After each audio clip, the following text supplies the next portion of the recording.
So if it sounds quiet today, it's because the boy has decided to stay home. But still, there are race cars on track, GT cars going racing, so let's have a good day.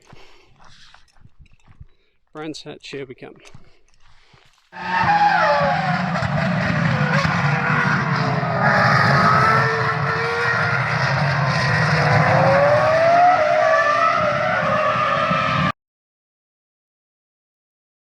I also grabbed the wrong hat because I've suddenly noticed I'm wearing a Silverstone one.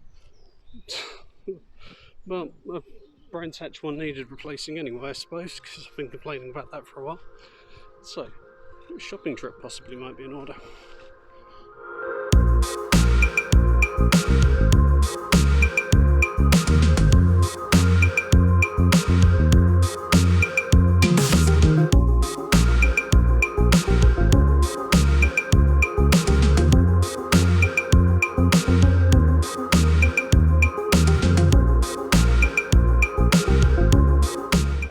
Properly attired now for the day, so let's have a look about. So the series we're here to see today is that. Basically we have got 28 entries in total this week for the sprint round. You can't really see on the camera too well the cars in there, but you've got entries from Mercedes, AMG, Audi, Lamborghini, Ferrari, Bentley, Aston Martin, Porsche. There's McLaren on the list as well, which is starting third in the first race in the hands of Ben Barnacote. There's the sprint race thing, so you've only got like an hour races at a time, but in keeping with like a longer format, there's like pit stops and stuff halfway through to change drivers. There's a mix of drivers on the grid between Pro, Silver and AM entries.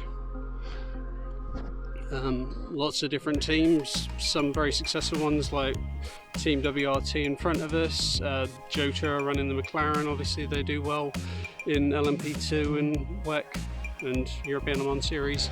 You've got ACA ASP, who are generally considered to be one of the teams to beat because, well, Raffaele Marcello is a big name in this, and he's very hard to beat. He's not leading the championship currently. That's in the hands of Charles Wirtz and Dries van Zyl in the WRT Audi. So there's a few names people may have heard of. Let's see. I'm a Ferrari guy, but you've got AF Corsa, Tempestra racing for them, and Rinaldi racing, but they're primarily Silver and Pro-Am entries rather than Pro, so they're not the guys who are going to be leading this race. The WRT is a well-trained outfit. They are leading the title currently, so they're going to be difficult to beat as well. As well as the cars on track, there's also like super and hypercar display around about lunchtime.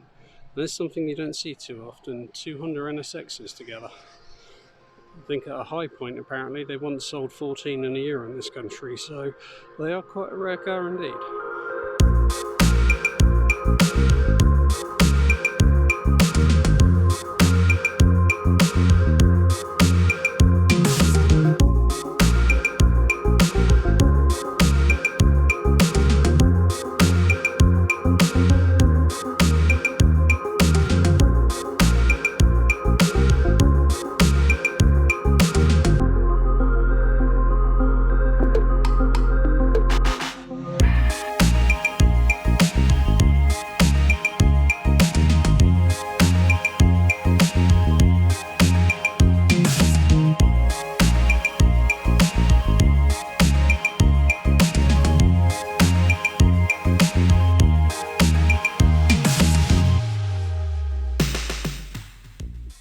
So I'd always like looking at the historical shots and circuits have around of the things that have raced there over the years. Of course, Brands Hatch used to be an F1 circuit. 1976. Sports cars came here as well. Obviously tins up touring cars, motorbikes, the old F2 series. The Olympics, There's the Pentagon. The 88 car Bogolowski that's got us under control, starting to gain speed. Off go the lights, off goes race number 1, and it looks like the Joker's World McLaren's trying to make up a place as well, and it's got himself up into second already. Great move there from Bentley.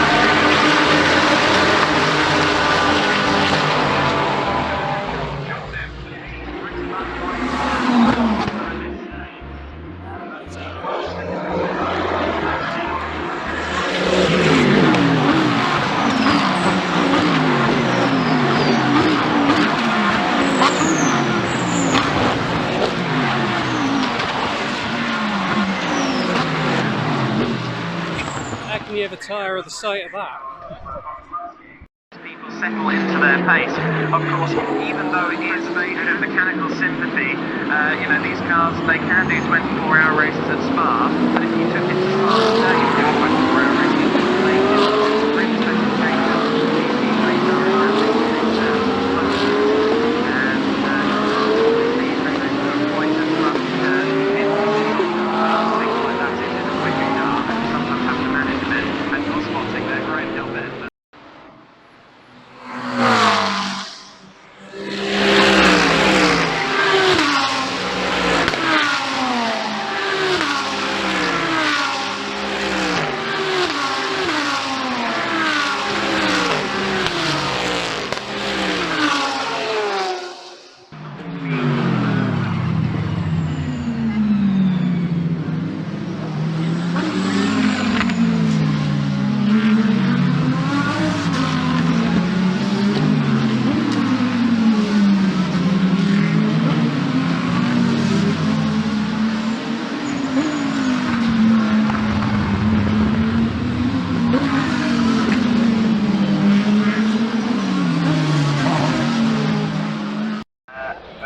Okay, quick update on the race while it's gone quiet briefly. Ben Garnico in the lead in the Joseph McLaren, quite a lead on the second place car actually, but the second place car is the 88, which means after their pit stop, Raffaele Marcello will be going into that. So, will the Joseph McLaren be able to keep the lead then? Be interesting to watch, but that's the fun of mixed class racing and mixed ability driving. Turn that off while I'm talking on here. Well, they've now started making the changes. There's a little bit of chaos trying to work out who's where while the pit stops are happening. The 88 Acura ASP made the jump probably 2 or 3 laps earlier than the McLaren to try and give Raffaello maximum seat time basically. So we'll see if that makes a difference. There isn't in theory too much difference between Ben Barnico and his teammate, but Ben's the name I know, so see how it goes. Otherwise, I'm getting some nice pictures.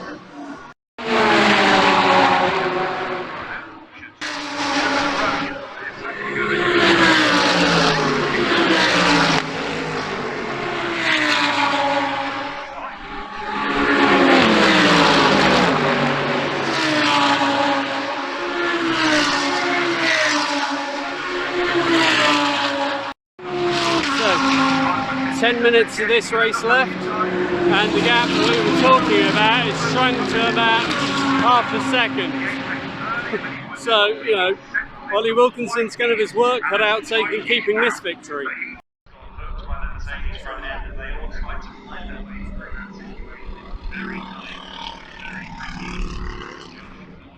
Well, with 4 minutes left, it's all gone a bit wrong.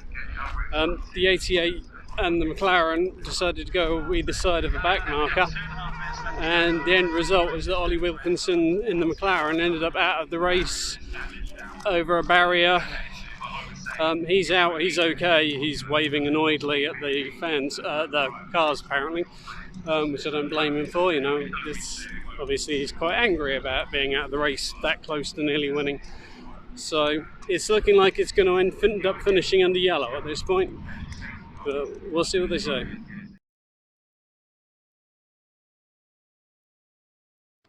So there's the support paddock, although Sky Tempestra seem to be set up in there as well. No single-seater stuff this week, just because I think so many European series have been cancelled, and with COVID and stuff as well, It makes it very hard for them to actually get there and support the stuff. But they do have several generations of like touring cars and saloon car racing, and they had a lot of stuff from the 60s yesterday, which I didn't see. But I think today's slightly more modern from like the 80s, 90s and 2000s. I like Sky Tempesture's setup, actually, it's pretty cool. I don't know if we're allowed in here. Should we chance it and see if we can? Let's have a look.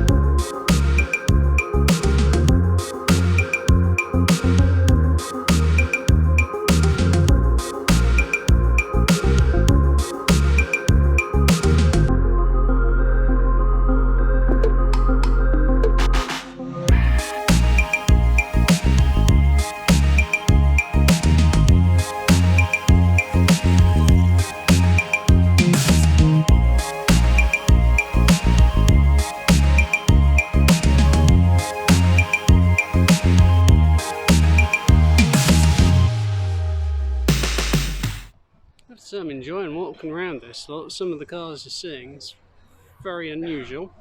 I mean, they're kind of cool.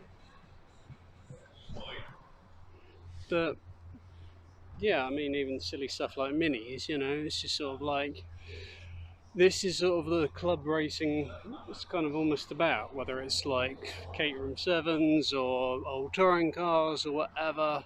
It's like, these are the guys who go racing not because they're ever going to get any proper money out of it, or because they're going to be like the world champion of this, that and the other. These are the people who go racing because that's what they enjoy doing, that's their passion, and yeah, I kind of have a lot of respect for that. And some of the stuff here is quite fun. So yeah, good times.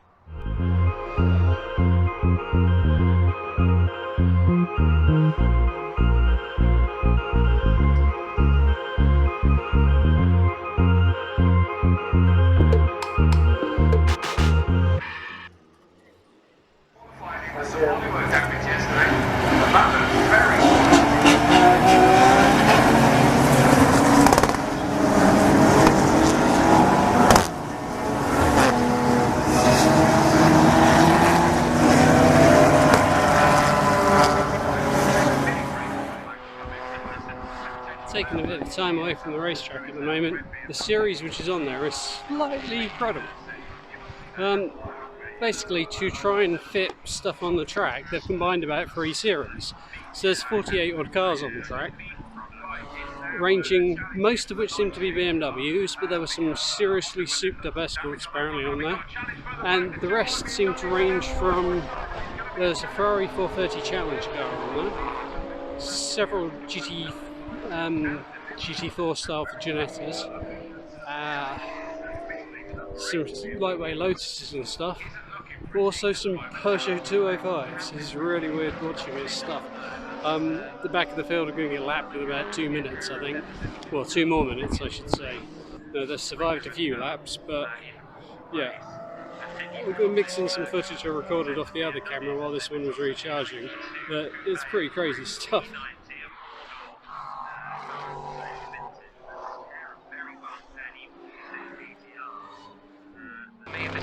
Working out to be. I've got to pick up as well Simon Green of Simon Green Motorsport. First time out in years.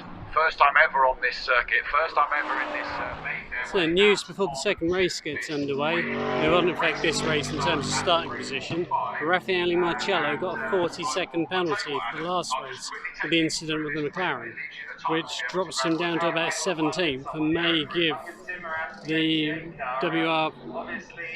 give the Audis, they're finished in 3rd, the championship, because they already had a good points difference going into the race. So we shall see.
absolutely delighted. He take the checkered flag and a victory. And in second place is going to be Viz.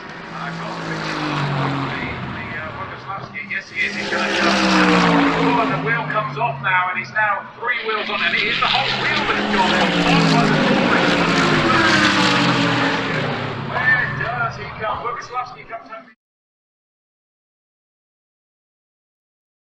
Having 3 wheels on his back, and then the tyre's still there, but the wheel's not. That's it. That's the first time I've ever seen anything like that.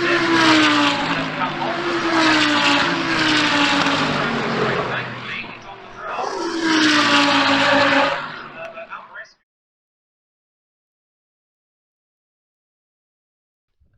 Well, back in the car now, and what a crazy couple of races.